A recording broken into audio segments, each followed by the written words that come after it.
नमस्कार साथियों, मैं अनुपुनिया आप सभी का exam Gurukul by Anupuniya YouTube channel पे स्वागत करता हूं। साथियों, जैसा कि आपको पता है, हम पॉलिटी पढ़ रहे हैं और एक खुशी की बात है, हमारी पॉलिटी की 100th यानी 100वीं क्लास है। तो साथियों देखिए कि जो जीएस में बोला जाता है कि जो पॉलिटी है सबसे छोटा कंटेंट जो उसका सिलेबस होता है। और देखिए आप, जो पॉलिटी है अभी हम 100 क्लास कर चुके हैं और अभी तक इसकी कुछ क्लासें बाकी है। तो कंटेंट की जो गहराई है उसको देखने के समझने का प्रयास कीजिए आप। और पॉलिटी में हम पढ़ रहे हैं लोकल गवर्नमेंट यानी जो लोकल सेल्फ गवर्नमेंट, स्थानीय स्वशासन या स्थानीय सरकार के बारे में पढ़ रहे हैं हम। और आज हम पढ़ेंगे नगर पालिकाओं के बारे में, यानी जो म्यूनिसिपैलिटीज है इनके बारे में हम पढ़ेंगे। तो हम बिल्कुल गहराई से पूरी पॉलिटी को खत्म करके फिर ज्योग्राफी स्टार्ट करने जा रहे हैं। ठीक है, जल्द ही हम ज्योग्राफी स्टार्ट करेंगे, मे बी होली तक हम ज्योग्राफी स्टार्ट कर लें। ठीक है, तो आइए हम देखते हैं म्यूनिसिपैलिटीज यानी नगर पालिकाएं। तो अगर इतिहास की बात करें, हमने जो लोकल गवर्नमेंट का इतिहास देखा था, लोकल गवर्नमेंट में पंचायती राज भी आता है, लोकल गवर्नमेंट में नगर पालिकाएं भी आती है। तो दोनों के लिए जो हिस्ट्री है वो दोनों के लिए कॉमन है, आजादी से पहले भी आजादी के बाद भी। ठीक है, चाहे प्राचीन इतिहास की बात करें यानी मॉडर्न इंडिया की बात करें, चाहे आजादी से पहले की बात करें, ड्यूरिंग ब्रिटिशर रूल यानी अंग्रेजों के शासन के दौरान की बात करें, या 1947 या संविधान लागू हुआ 1950 से लेके 1992 में जब 74th यानी 74वां संविधान संशोधन 1992 में लागू होता है, जिसमें नगर पालिकाओं को संवैधानिक दर्जा दिया गया, कॉन्स्टिट्यूशनल स्टेटस दिया गया। तो जो ये मैंने बताया, जितना पीरियड बताया, इसमें लोकल गवर्नमेंट की बात करें, पंचायती राज और जो नगर पालिकाओं से दोनों का सेम स्टेटस होता था इस दौरान। ठीक है, तो आज हम बात करेंगे किसकी, नगर पालिकाओं की।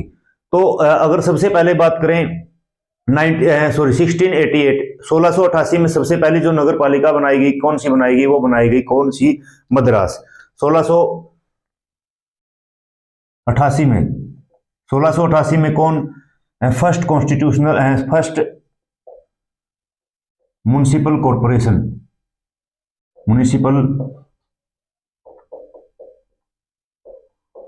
कॉरपोरेशन किसको बनाया गया, मद्रास को। ठीक है, यानी प्रथम नगर पालिका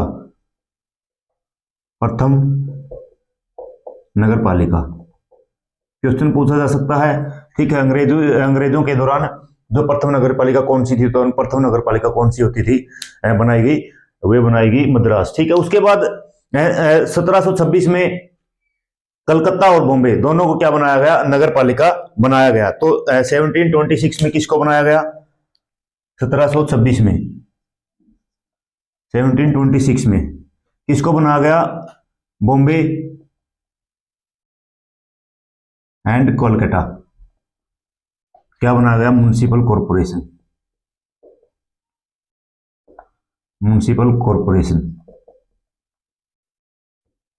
ठीक है, नगर परिषद नगर पालिका बनाया गया। तो ये था इतिहास। उसके बाद आपने देखा ही किस तरह से 1870 में लॉर्ड मेयर ने ये बात कही थी कि जो स्थानीय स्वशासन के लिए यानी फाइनेंशियल डिसेंट्रलाइजेशन, जो वित्तीय विकेंद्रीकरण यानी वित्त है जो स्थानीय स्वशासन में बांट देना चाहिए। उसके बाद 1882 में लॉर्ड रिपन ने किस तरह से प्रस्ताव पारित किया था, जिसमें कहा गया कि एक डिस्ट्रिक्ट बोर्ड होना चाहिए डिस्ट्रिक्ट लेवल पे, और जो तालुका बोर्ड होना चाहिए तालुका लेवल पे, तालुका सतर पे। ठीक है, और जो लॉर्ड रिपन है उसको क्या कहा, father of the local government in modern India. ठीक है, उसके बाद फिर आपने देखा 1907 में किस तरह से एक रॉयल कमीशन आया था, शाही कमीशन, जिसके चेयरपर्सन हुए कौन थे, होब हाउस, जिसके चेयरपर्सन थे। और उन्होंने भी क्या कहा, उन्होंने भी ये बात कही कि जो लोकल गवर्नमेंट को पावर दे देनी चाहिए। उसके बाद 1919 में जब गवर्नमेंट ऑफ इंडिया एक्ट आता है, तो वहां भी जो दो सब्जेक्ट होते थे, एक तो होते थे रिजर्व सब्जेक्ट, जिसके ऊपर गवर्नर और उसकी जो परिषद यानी काउंसिल थी वो डिसीजन लेते थे। दूसरे होते थे ट्रांसपोर्ट सब्जेक्ट, जिसमें गवर्नर है जो भारतीय मंत्रियों के साथ मिलकर क्या लेते थे, डिसीजन लेते थे। तो जो लोकल सेल्फ गवर्नमेंट थी यानी स्थानीय स्वशासन था, उनको ट्रांसपोर्ट सब्जेक्ट में डाल दिया गया था। उसके बाद 1935 में मैंने बताया किस तरह से जो प्रांत थे उनको ऑटोनॉमी यानी स्वायत्ता दे दिया गया था कि ये अपने डिसीजन खुद ले, उनको पावर दे दी गई थी। और फिर जो प्रोविंशियल सब्जेक्ट यानी प्रांतीय विषय थे, लोकल गवर्नमेंट को प्रांतीय विषयों के अंदर ऐड कर दिया गया। तो इस तरह से इतिहास था। आजादी के बाद फिर मैंने बताया पंडित जवाहरलाल नेहरू ने कम्युनिटी डेवलपमेंट प्रोग्राम चलाया। उसके बाद जो सर्विस यानी नेशनल सर्विस एक्सटेंशन, राष्ट्रीय विस्तार सेवा जो प्रोग्राम चलाए, उसके बाद फिर कई कमेटियां आई। सबसे पहले बलवंतराय मेहता समिति आई, उसके बाद अशोक मेहता समिति आती है, जीवी राव समिति आती है, गोडगल समिति आती है। इन समितियों के बारे में हमने देखा, ठीक है। तो आज हम अब देखेंगे सबसे पहले कि जो नगर पालिकाएं हैं वो ये सब होने के बाद, ये सब हम देख चुके हैं, इसके ऊपर टाइम वेस्ट नहीं करेंगे। 74th कॉन्स्टिट्यूशनल अमेंडमेंट एक्ट, 74वां संविधान संशोधन के बारे में अब हम देखेंगे, ठीक है। क्या 74वां संविधान संशोधन के बारे में हम देखेंगे। तो 74वें संविधान संशोधन में क्या ऐड की गई थी? Municipalities, 74th constitutional amendment act, constitutional amendment act 1992, 1992 में, ठीक है। तो आपको पता है 1992 में जो लोकल अर्बन लोकल गवर्नमेंट थी उसको क्या दे दिया गया था? कॉन्स्टिट्यूशनल स्टेटस उसको मिल गया था। तो जो अर्बन लोकल गवर्नमेंट थी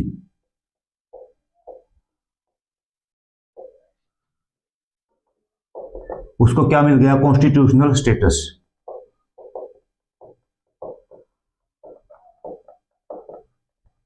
यानी जो नगरीय स्थानीय स्वशासन था, नगरीय स्थानीय स्वशासन,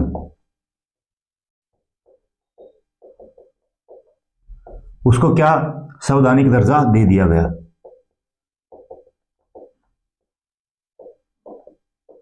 संवैधानिक दर्जा उसको दे दिया गया, ठीक है। कौन से 74वें संविधान संशोधन में? 1992 में। अब संवैधानिक दर्जा दे दिया गया तो इसको फिर संविधान में रखना भी था। तो जो हमारी पंचायती राज था उसको पार्ट 9 में रखा गया था। तो जो म्युनिसिपैलिटीज नगर पालिकाओं को पार्ट 9A यानी अलग से एक क्या किया? पार्ट ऐड किया। तो कहां पे रखा गया? Part 9A। ए का मतलब अलग से है ये, ठीक है। ए कैपिटल ए है, भाग 9A में रखा गया, 9A में इसको रखा गया, ठीक है। तो कितने आर्टिकल यहां पे ऐड किए गए? आर्टिकल यहां पे 18 आर्टिकल ऐड कर दिए गए भाग 9 में। कितने आर्टिकल? 18। यानी आर्टिकल 243 वो तो पंचायती राज में था, 243P2, आर्टिकल 243ZG, यानी कुल कितने आर्टिकल? 18 आर्टिकल्स इसके अंदर ऐसे थे जिसमें नगर पालिका यानी म्युनिसिपैलिटीज से रिलेटेड प्रावधान हमारे संविधान में थे, ठीक है। अब देखो जो आर्टिकल 243P2, आर्टिकल 243ZG रखे गए। और क्या ऐड किया गया? 12th शेड्यूल, 12वीं अनुसूची ऐड की गई, जिसमें क्या रखा गया? नगर पालिकाएं रखी गई। 12th शेड्यूल यानी 12वीं अनुसूची, 12वीं अनुसूची रखी गई जिसमें 29 सब्जेक्ट्स थे, यानी विषय 18 सब्जेक्ट्स थे, 29 तो पंचायत के हैं। तो 18 सब्जेक्ट 12वीं अनुसूची में ऐसे रखे गए जिसपे राज्य विधानमंडल नगर पालिकाओं को पावर दे सकते हैं। यानी 12वीं अनुसूची किससे रिलेटेड है? 12th शेड्यूल म्युनिसिपैलिटीज यानी नगर पालिकाओं से रिलेटेड है, नगर पालिकाओं से रिलेटेड है, नगर पालिकाएं, ठीक है। क्या? नगर पालिकाएं, ठीक है। अब इसको इंप्लीमेंट कब किया? 74वें संविधान संशोधन को। तो कब इंप्लीमेंट किया इसको? 1 जून 1993 को क्या किया? इंप्लीमेंट किया, लागू किया। इंप्लीमेंट यानी लागू किया, ठीक है। इंप्लीमेंट यानी लागू किया। पंचायती राज को कब लागू किया था? 24 अप्रैल 1993।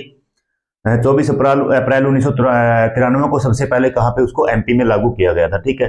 तो ये क्या था? ये था 74वां संविधान संशोधन।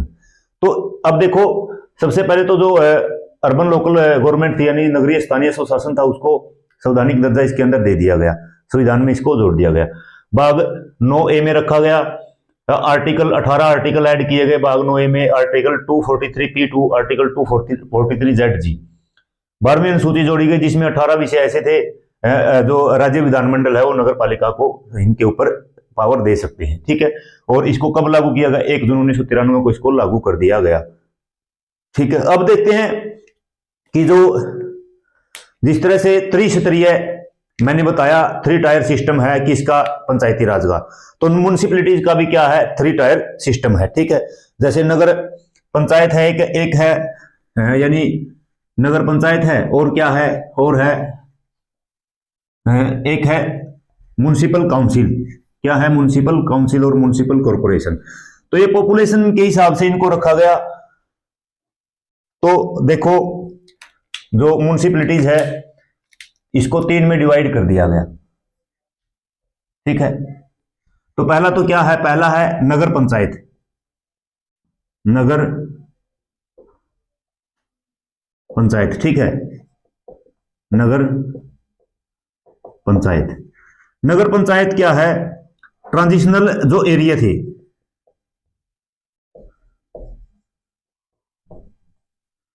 ट्रांजिशनल एरियाज का मतलब क्या है? जो ग्रामीण से शहर में परिवर्तन हो रहे क्षेत्र, परिवर्तन हो रहे क्षेत्र, ठीक है। ग्रामीण से शहर में परिवर्तित हो रहे क्षेत्र को क्या कहा? में परिवर्तन नहीं, परिवर्तित हो रहे क्षेत्र को क्या कहा? नगर पंचायत बोला गया, ठीक है। उसके बाद क्या है? उसके बाद है म्युनिसिपल काउंसिल यानी नगर परिषद। म्युनिसिपल काउंसिल,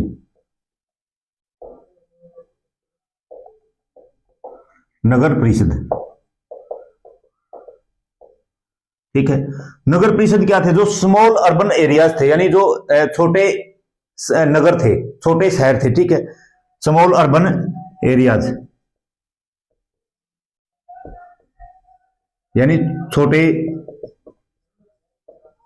शहर थे, ठीक है। छोटे शहर को क्या बोला गया? म्युनिसिपल म्युनिसिपल काउंसिल बोला गया। और जो बड़े अर्बन एरिया थे उनको क्या बोला गया? Municipal corporation, municipal municipal corporation, यानी नगर पालिका, नगर निगम। क्या बोला गया इनको? नगर निगम बोला गया, ठीक है। क्या बोला गया? नगर निगम या नगर पालिका निगम भी इनको बोल देते हैं, या फिर नगर पालिका निगम।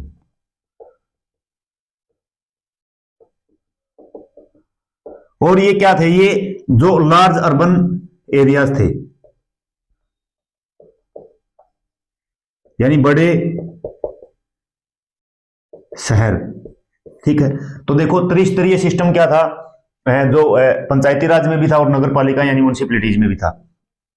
तो इस तरह से जो तीन इनको मतलब तीन जो सत्र में बांट दिया गया, किसको? नगर पालिकाओं को भी। सबसे पहले छोटे जो एरिया थे, जो यानी ग्रामीण से शहर में परिवर्तित हो रहे थे, उनको क्या बोला गया? उनको बोला गया नगर पंचायत।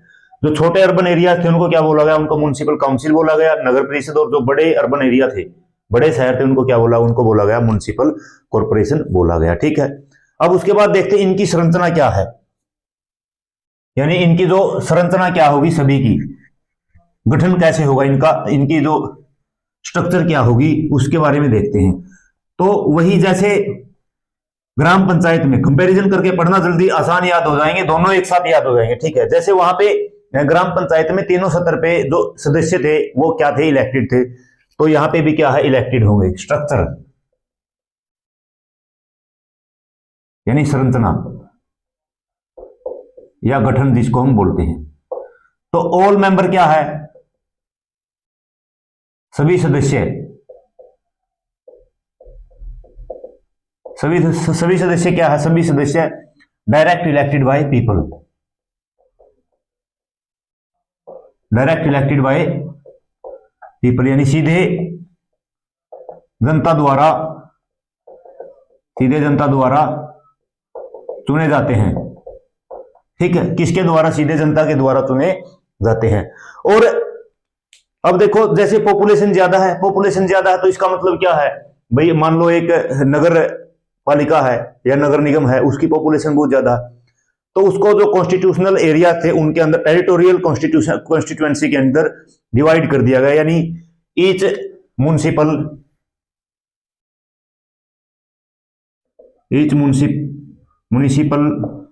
is divided into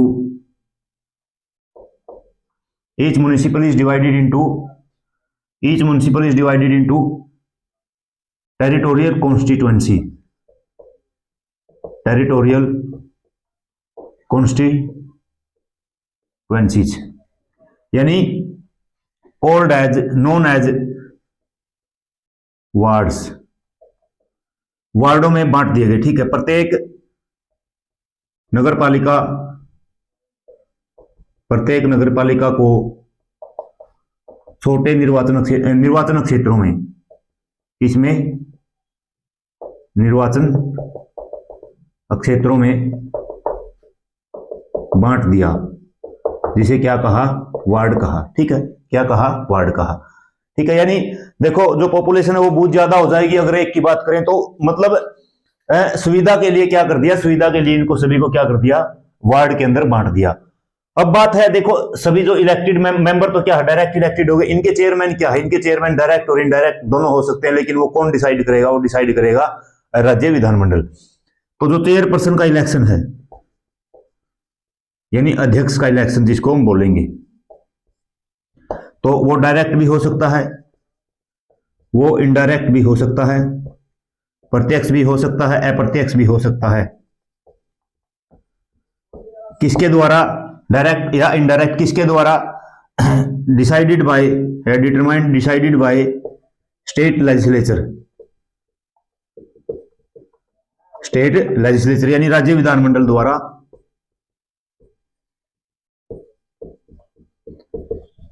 राज्य विधानमंडल द्वारा ये तय किया जाता है। ठीक है, किसके द्वारा, राज्य विधानमंडल के द्वारा ये तय किया जाता है। ठीक है, अब देखो यहां पे नॉमिनेटेड मेंबर भी हो सकते हैं।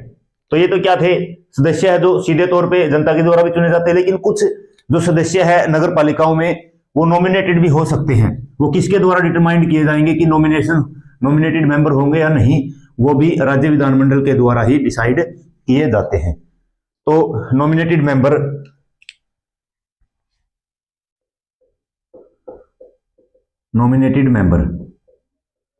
यानी मनोनीत सदस्य स्टेट लेजिस्लेचर में नॉमिनेट, राज्य विधानमंडल क्या नॉमिनेट कर सकता है, स्टेट लेजिस्लेचर में नॉमिनेट, यानी राज्य विधानमंडल मनोनीत कर सकता है। कौन, राज्य विधानमंडल मनोनीत कर सकता है। ठीक है, किस किस को, कौन कौन हो सकते हैं, वो एमपी भी हो सकते हैं, मेंबर ऑफ पार्लियामेंट में राज्यसभा का मेंबर भी हो सकता है, लोकसभा का मेंबर भी हो सकता है। ठीक है, एमएलए भी हो सकता है, मेंबर ऑफ लेजिस्लेटिव काउंसिल। ठीक है, यानी ये विधानसभा का सदस्य भी हो सकता है, और जहां पे विधान परिषद है वहां पे विधान परिषद का सदस्य भी हो सकता है, या कोई एक्सपीरियंस्ड पर्सन हो, अनुभवी आदमी हो, एक्सपीरियंस्ड पर्सन यानी अनुभवी आदमी। कहां पे, म्युनिसिपैलिटीज में, ठीक है, म्युनिसिपैलिटीज में। ठीक है, यानी नगर पालिकाओं में अनुभवी व्यक्ति कोई हो, उसको भी नॉमिनेट कौन, राज्य विधानमंडल कर सकता है। तो देखो एमपी हो सकता है, एमपी कौन हो सकता है, राज्यसभा का भी हो सकता है, लोकसभा का भी हो सकता है, एमएलए भी हो सकता है, एमएलसी भी हो सकता है, कोई अनुभवी व्यक्ति भी हो सकता है जिसको राज्य विधानमंडल नगर पालिका का सदस्य मनोनीत कर सकता है। ठीक है, उसके बाद देखा वार्ड कमेटी, क्या वार्ड समिति या वार्ड कमेटी जिसको बोलते हैं, वार्ड कमेटी या वार्ड समिति, जहां पे पॉपुलेशन क्या है, जो पॉपुलेशन है वो कितनी है, 3 लाख है और ज्यादा है। ठीक है, पॉपुलेशन 3 लाख और मोर है, जनसंख्या 3 लाख या ज्यादा है, वहां पे क्या हो सकती है, वहां पे वार्ड समिति हो सकती है। क्या हो सकती है, वार्ड समिति हो सकती है। और ये भी जो वार्ड समिति का प्रोविजन है, ये भी किसके द्वारा, बाय स्टेट लेजिस्लेचर, यानी राज्य विधानमंडल के द्वारा ये भी बनाया जा सकता है, बाई स्टेट लेजिस्लेचर के, राज्य विधानमंडल द्वारा, राज्य विधानमंडल द्वारा। ठीक है, किसके द्वारा, राज्य विधानमंडल के द्वारा इसको बनाया जा सकता है। ठीक है, तो ये था वार्ड कमेटी।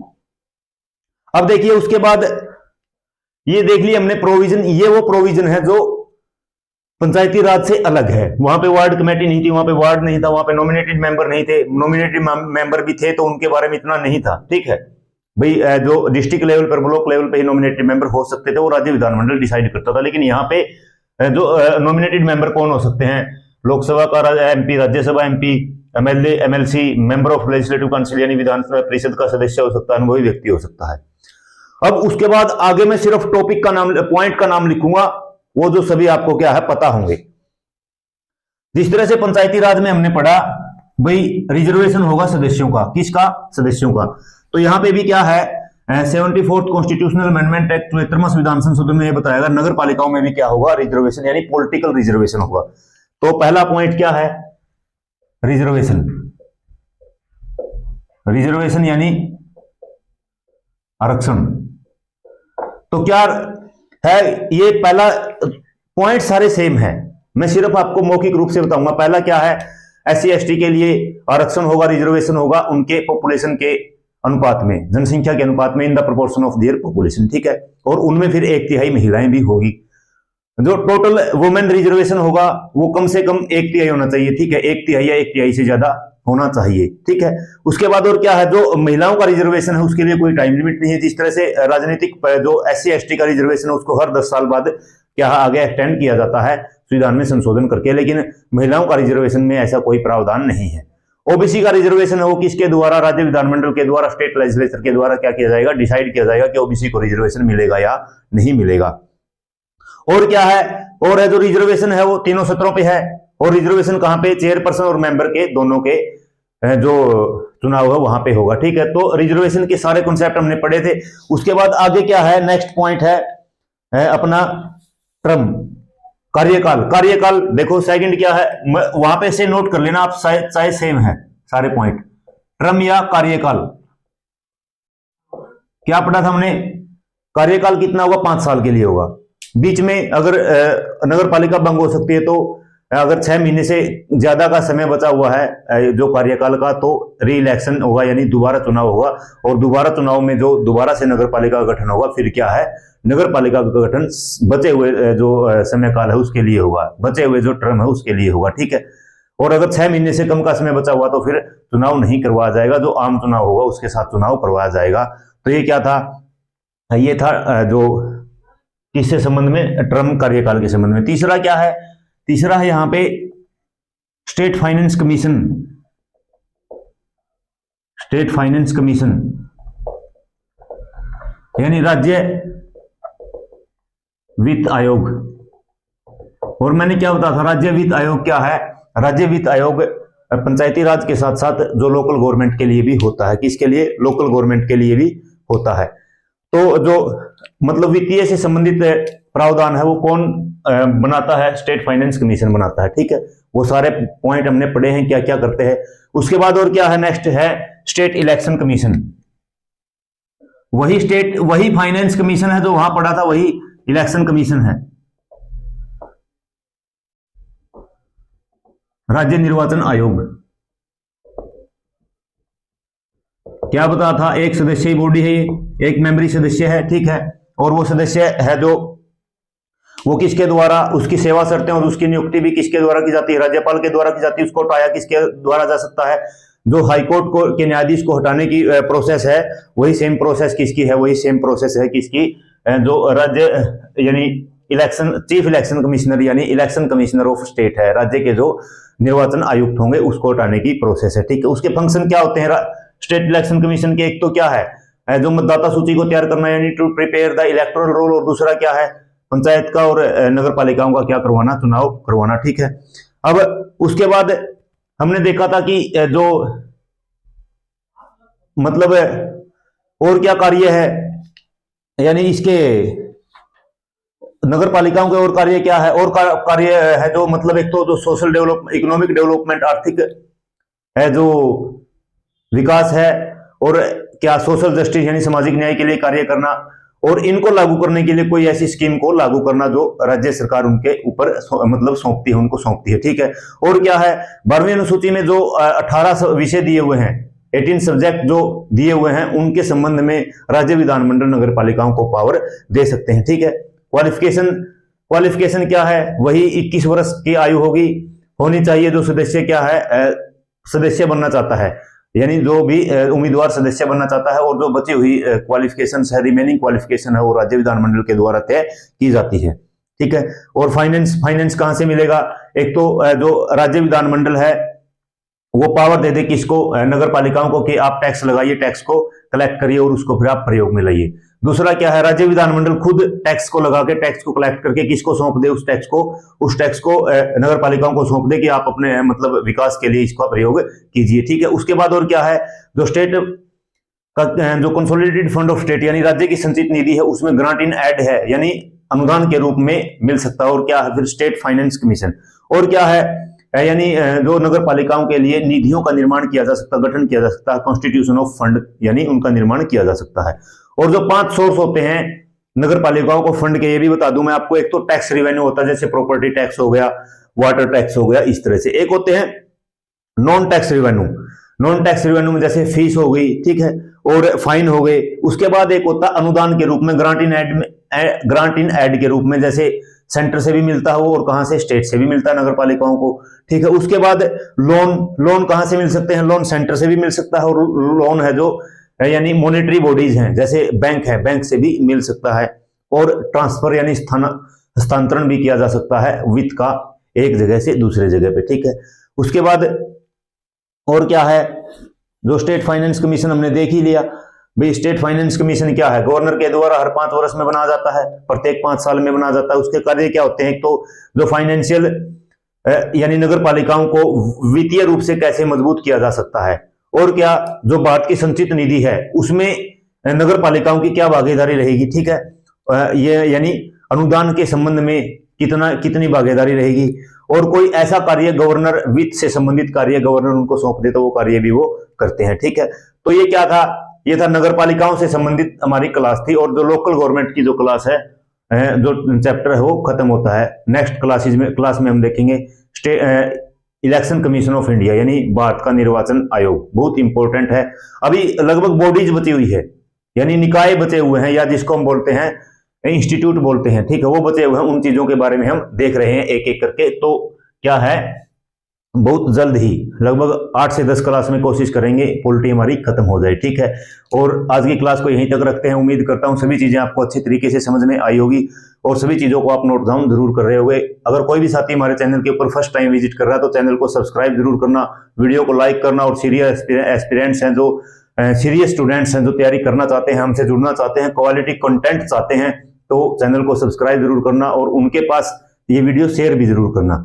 और कमेंट में बताना जो पॉलिटी की सीरीज है इसके बारे में आपकी क्या राय है, और जो लोकल गवर्नमेंट का चैप्टर हम कर रहे हैं इसके बारे में आपकी क्या राय है। अगर और कोई राय आपके मन में है तो वो भी आप कमेंट के माध्यम से हम तक पहुंचा सकते हो। इस चैनल पे आप जुड़े हुए अपना सहयोग दे रहे हो, इस सहयोग के लिए आप सभी साथियों का बहुत बहुत धन्यवाद। Thank you. जय हिंद, जय भारत। मिलते हैं एक और बेहतरीन वीडियो में, तब तक के लिए आप सभी साथियों को नमस्कार।